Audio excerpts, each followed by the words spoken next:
Hi hello నమస్తే. Welcome to our channel. నేను మీ సిరి.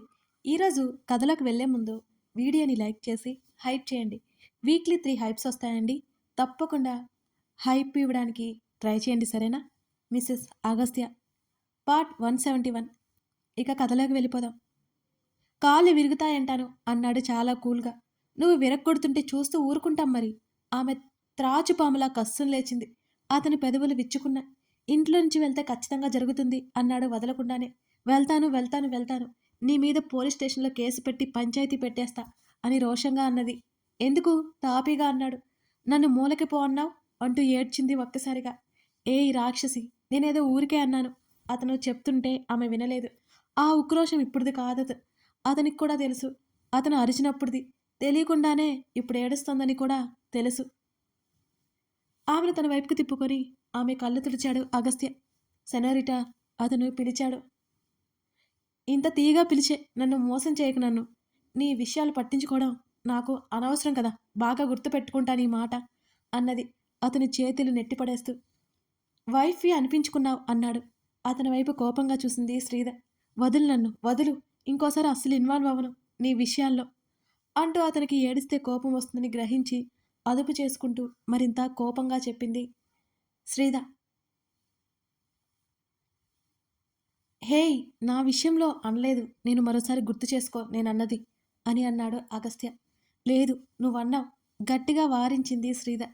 అనవసర విషయాల్లో అన్నాను, నా విషయంలో అనలేదు. ఆమె ముఖాన్ని చేతుల్లోకి తీసుకుని నచ్చజెప్పాడు అగస్త్య. అది నీ విషయమేగా అన్నది. అరే ఇక అది ఆపుతావా అని అడిగాడు.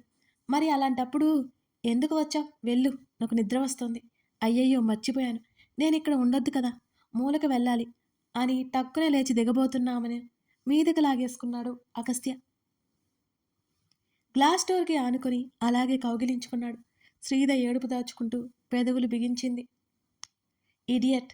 ఆమె భుజం మీద గడ్డమనించి సీరియస్గా పిలిచాడు అగస్త్య. శ్రీధ మాట్లాడలేదు. నా విషయంలో మాట్లాడే రైట్ నీకు ఉంది. చెప్పావు, నాకు నచ్చలేదు. నీతో అదే చెప్పాను, ఎక్కువ వాదించుకు అన్నాడు. ఇవాళ నుంచి నాకు అన్ని రైట్స్ పోయాయి అన్నది. పిచ్చా నీకు? నాకేం పిచ్చి లేదు, నిజం చెప్తున్నా అన్నది శ్రీధ. శ్రీధ. అతని స్వరం మరింత గంభీరంగా వచ్చింది.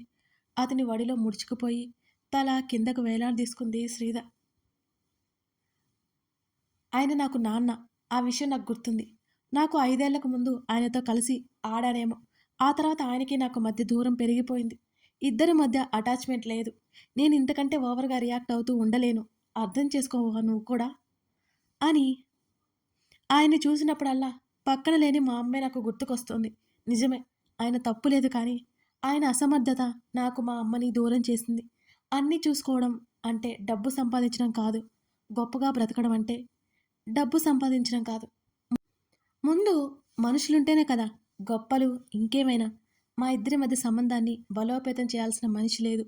నా వల్ల కావట్లేదు. అలాగని ఆయన మీద నాకు ఏ కోపం లేదు. అతని స్వరం గాద్గదికమైంది. ఓ భారమైన నిట్టూర్పు అతని నుంచి బయటకొచ్చి అతను అదుపు చేసుకోవడానికే అన్నట్టు దాన్ని బయటికి పంపాడు. శ్రీధగా అర్థమై ఒక్కసారిగా గుండె బరువెక్కింది. I am sorry. ఆయన్ని చూసి నాకు బాధేసింది. సొంత కొడుకు ఇంట్లో ఉండడానికి ఆయన మొహమాట పడుతుంటే నాకు ఏదోలా అనిపించింది. అందుకే నిన్ను ఫోర్స్ చేశాను. వెనక్కి తిరిగి అతని ముఖంలోకి చూస్తూ గాబరాగా చెప్పింది శ్రీధ. సరే ఇక పడుకో, లేట్ అయింది అని అన్నాడు అగస్త్య. సరే, నువ్వు ఆయనతో అలాగే ఉండు. ఈ వయసులో బామ్మ అంకుల్ అక్కడ ఇద్దరే ఉంటున్నారుగా, వచ్చేయమను అన్నది శ్రీధ. అసలు ఆ ఇల్లు వదిలిపెట్టే వాళ్ళిద్దరూ రారు అన్నాడు అగస్త్య. ఒక్కసారి నువ్వు పిలిచి చూడు, వస్తారేమో. కింద ఎలాగో 2 రూమ్స్ ఉన్నాయి, పైన ఎలాగో 2 రూమ్స్ ఉన్నాయి, మనకి సరిపోతుంది కదా అన్నది శ్రీధ. తన వైపే ఆందోళనగా చూస్తున్న శ్రీధ చెంప మీద ముద్దు పెట్టుకుని మరీ ఇంత మంచితనం పనికిరాదు అని అన్నాడు అగస్త్య. మంచితనం కాదా? ఏం కాదు.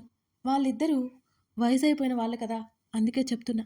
ఎంతమంది పనివాళ్ళు ఉన్నా సరే మన వాళ్ళలాగా ఉండరు కదా, ఒకసారి పిలిచి చూడు అన్నది అతని చేతిని గడ్డం మీదకి పోనిచ్చి. సరే అన్నాడు. శ్రీధ అతని వైపు సంభ్రమంగా చూసింది. పద పడుకుందాం, రేపు చాలా వర్క్ ఉంది అని అన్నాడు. అంది. కూతురి పక్కనే పడుకుని చూస్తున్నాడు అతను. వెనక నుంచి హత్తుకుని కళ్ళు మూసుకుంది శ్రీధ. అవంతి ముఖం వైపే అతని చూపులు. ముద్దుకొస్తున్న కూతురి అమాయకపు ముఖాన్ని చూసి చిన్నగా నవ్వుకొని చేతి మీద ముద్దు పెట్టుకున్నాడు. తన కూతురు శ్రీధ పోలికలతో దిగిపోయింది.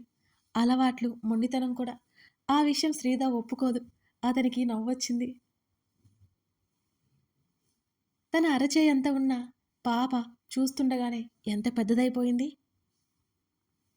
కళ్ళు తెరిచి చూసేలోపు ఏళ్లు గడిచిపోతున్నాయి. ఇద్దరిని చెరొక చేయి వేసి అపురూపంగా పట్టుకొని కళ్ళు మూసుకొని ఉన్నాడు. నవ్య ఎవరికి ఏ హాని తలపెడుతుందా అనే ఆలోచన అతనిది. రాధకి పనమ్మాయిని పెట్టమని చెప్పింది శ్రీధ. జేమ్స్ దానికి ఒప్పుకున్నాడు. రాధ వారించిన గట్టిగా చెప్పడంతో ఊరుకుంది. ఆ ఇల్లు ఇరుకుగా ఉంది అంటే ఇల్లు మారమని బ్రతిమాలింది. ఈసారి రాధే ఒప్పుకోలేదు. మరో ఇంటికి వెళ్ళి ఒంటరిగా ఉండే కంటే ఇక్కడ శ్రీధతో పాపతో ఉండడం ఆమెకి ఇష్టం. శ్రీధ చెప్పి చెప్పి ఊరుకుందిగా. అవంతికి 3 ఏళ్ళు నిండి 4వ సంవత్సరం వస్తోంది. ఆ తర్వాత ప్రీ స్కూల్లో వేయాలి అని అంటున్న శ్రీధ మాటలకి ఒప్పుకోలేదు అగస్త్య. ఇంకో సంవత్సరం ఆగాక అని అంటున్నాడు. శ్రీధ వాదించలేక ఇక ఊరుకుంది. ఎవరి పనుల్లో వాళ్ళు బిజీ అయిపోయారు. నవ్యని ఒక కంట కనిపెడుతూనే ఉన్నాడు అగస్త్య. అతను నవ్య గురించి తెలుసుకున్న దాని ప్రకారం ఇప్పుడు బిజినెస్ మీద ఫోకస్ చేసిందని, అది కూడా ఎందుకో సందేహంగానే ఉంది అతనికి. నవ్య ఆలోచనల సారం ఏంటో అతనికి అర్థం కావడం లేదు. పూణేనా అని ఆశ్చర్యంగా నోరు వెళ్ళబెట్టింది రచన. అవును రచన, మీ టీం నుంచి 2 వెళ్తారు. ఈ ప్రాజెక్టు మొదటి నుంచి మీరే చూసుకుంటున్నారు, తప్పదు అనే మేనేజర్ అన్నాడు. కానీ సార్, మేమిద్దరం ఎందుకు? రచన కంగారు పడింది.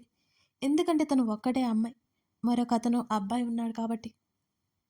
ఎందుకంటే మిగతా వాళ్ళకంటే మీ ఇద్దరు బెస్ట్ కాబట్టి.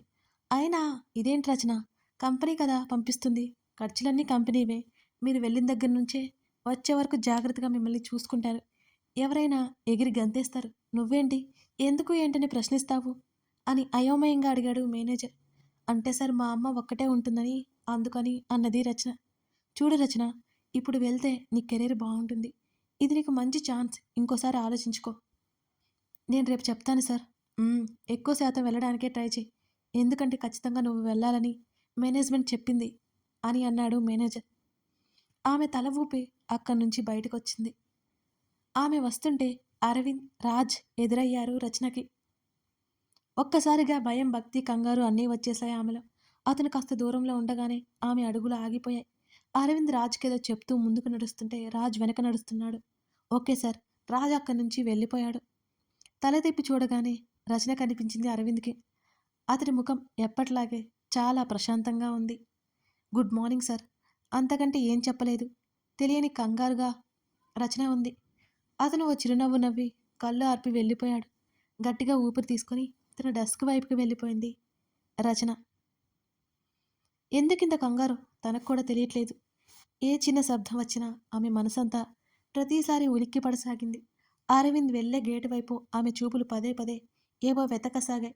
ఆ రోజు అరవింద్ అక్కడే ఉన్నాడు. అతను ఒకసారి కూడా బయటికి రాలేదు. సాయంత్రం ఆఫీసు అయిపోయిన తర్వాత అందరితో పాటు తను బయటికి నడిచింది రచన. క్యాబ్ బుక్ చేసుకుంటే తను సంపాదించిందంతా వాటికే సరిపోతుంది. ఆలోచనలతోనే ఆమె బస్టాండ్ వైపుకి నడిచింది. స్కూటీ కొనాలని ఆలోచిస్తూ తన సేవింగ్స్ గురించి లెక్కలు వేసుకుంటూ నడుస్తోంది రచన. అరవింద్ ఇంటికి బయలుదేరుతుంటే బస్టాండ్కి కాస్త దూరంలో ఉన్నప్పుడు రచన కనిపించింది. ఆమె మెంటాలిటీ తెలిసి అతను కారు ఆపలేదు. లిఫ్ట్ ఇవ్వడానికి కూడా ఆమె ఏమైనా అనుకుంటుందేమోనని ఆగిపోయాడు అరవింద్. కారు కాస్త ముందుకు వెళ్ళి ఆపాడు. రచన అతను దాటి వెళ్ళిపోయింది. ఆమె బస్ స్టాప్లో కూర్చుని ఉంది. అరవింద్ చూస్తున్నాడు. బస్సు వచ్చింది. నిండుగా ఉన్న జనాల్ని చూసి ఆమె ఎక్కే ఆలోచన కూడా చేయనట్టు భయపడింది. ఎవరో 3 అబ్బాయిలు అలాగే ఎక్కి వేలాడుతూనే వెళ్ళిపోయారు ఆమె చూస్తుండగానే. వెనక్కి వచ్చి కూర్చుంది రచన. ఇంకో అరగంట తర్వాతే బస్సు వస్తుంది. వెంటనే తల్లికి ఫోన్లో విషయం చెప్పి అలాగే కూర్చుంది. దూరంగా ఉన్న అరవింద్ ఆమెకి కాల్ చేశాడు. అతను ఆమెనే గమనిస్తున్నాడు. మొబైల్ రింగ్ అవ్వడంతో బ్యాగ్ నుండి మొబైల్ బయటికి తీసింది రచన. అరవింద్ అని తెలియగానే ఆమె పెదవులు విచ్చుకున్నాయి. అరవింద్ అది చూశాడు. క్షణమైనా ఆలస్యం చేయకుండా కాల్ లిఫ్ట్ చేసింది రచన. హలో సార్ అన్నది. వినయంగా. హాయ్ ఎక్కడున్నావు అని అడిగాడు అరవింద్. బస్ స్టాప్లో ఉన్నాను సార్. బస్ కోసం వెయిట్ చేస్తున్నాను. ఇంకో అరగంటలో వెళ్ళిపోతాను అని ఆమె టకటకా జవాబిచ్చింది. సరే. ఇప్పుడు ఎవరైనా నీకు లిఫ్ట్ ఇవ్వడానికొస్తే ఏం చేస్తావు అని అరవింద్ అడిగాడు. ఏంటి సార్ అని అన్నది. ఇప్పుడు ఎవరైనా నీకు లిఫ్ట్ ఇస్తే అని అడిగాడు.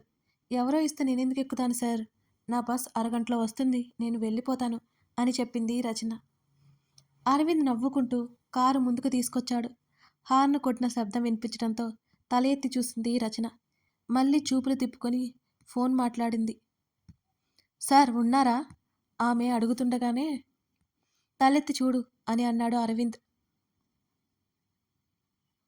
ఆమె అలాగే ఫోన్ చెవి పక్కనే పెట్టుకుని తల ఎత్తి చూడగానే అరవింద్ గ్లాస్ విండో దించుతూ కనిపించాడు రచనకి.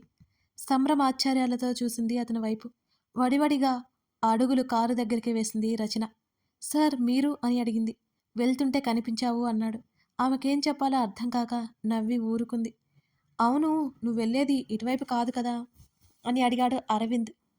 ఇక్కడ బస్సు ఎక్కాను అంటే నేరుగా మా ఏరియాకి సర్వీసింగ్ ఉంది సార్, లేకపోతే 2 కిలోమీటర్లు నడవాలి నెమ్మదిగా చెప్పింది రచన. గెటిన్ అన్నాడు అరవింద్. ఆ అయోమయంగా చూసింది. కారెక్కు రచన అతను చెప్పడంతో. పర్లేదు సార్, నేను వెళ్ళిపోతాను త్వరగా అతను కాస్త గట్టిగా చెప్పడంతో మారు మాట్లాడకుండా ఎక్కి కూర్చుంది రచన. కారు ముందుకు కదిలింది. ఇద్దరూ ఏం మాట్లాడుకోలేదు.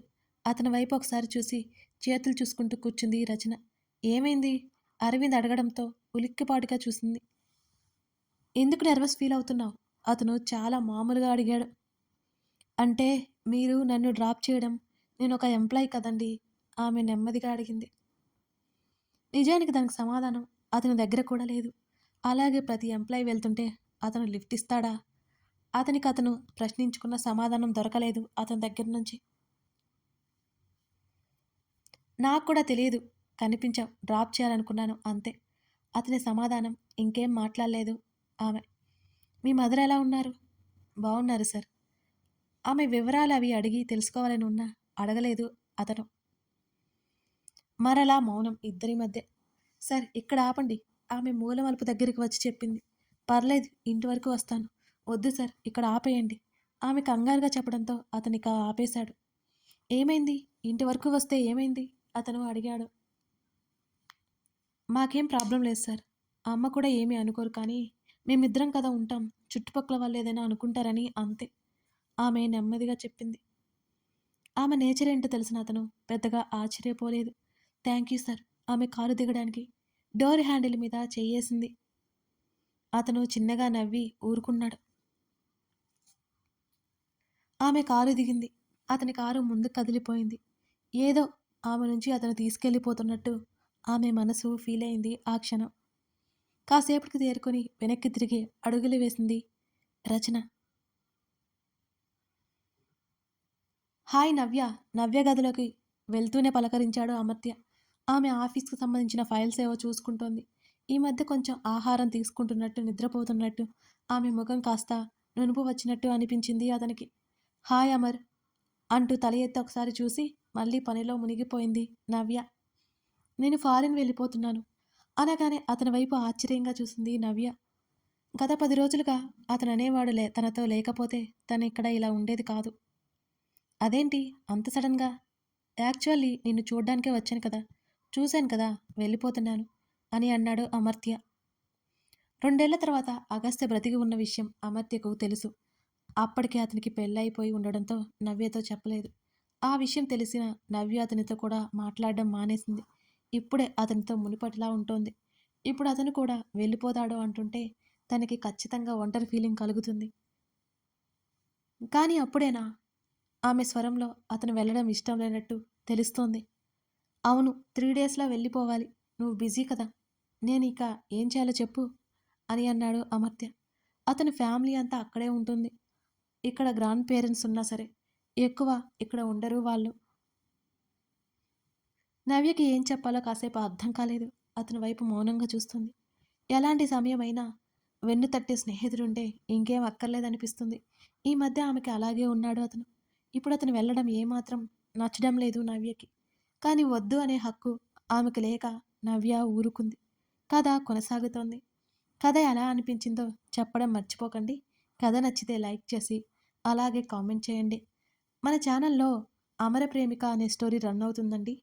ఇంట్రెస్ట్ ఉన్నవాళ్ళు తప్పక చూడండి. మీరు ఒక ఎపిసోడ్ చూసారంటే వదిలిపెట్టరు. అంత బాగా నచ్చుతుంది. మిస్ చేయకండి. Thank you for watching this video. మరో ఎపిసోడ్తో మనం మళ్ళీ కలుద్దాం.